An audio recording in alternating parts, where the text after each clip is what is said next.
Australia will get a carbon trading scheme in 2010, and the business community wants to look at the numbers. Cold hard reality here is there will be costs. The President of the Business Council of Australia says the emission trading scheme will be the Rudd government's most important decision before the next election. A decision it needs to get right to ensure the support from the business community. We need to manage the risks inherent in moving towards addressing climate change against the costs and benefits that will arise, the cost to the economy and the benefits to the environment.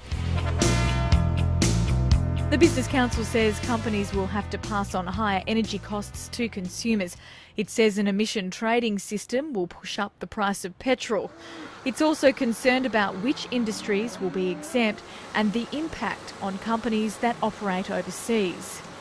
Rod Pearce is the head of building materials maker Boral. He says the delay in detail about the planned scheme has caused uncertainty. We haven't made a major investment decision since about 2004, 2005 around increased manufacturing capacity for the cement industry, and nor is any other cement player. Two things that concern me are the deadline, which is ambitious, but it can probably be done. But we probably have to start an ETS scheme reasonably slowly and then ramp it up. John Stewart is Chief Executive of the National Australia Bank. He says carbon trading should be phased in slowly. We've just got to make sure that we don't put too much pressure on the economy at one time.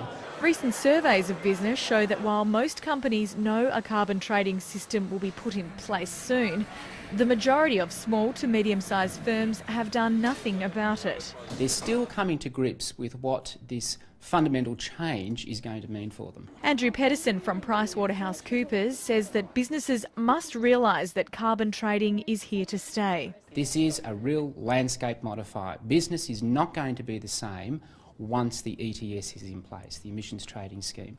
And so that's come as a sharp shock to some.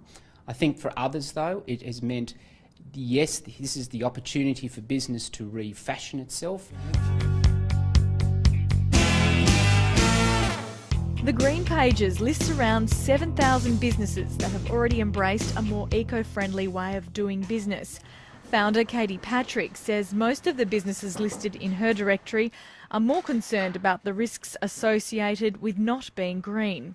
I think it would be really incredibly helpful for everyone in Australia to actually understand why climate change is going to damage the economy.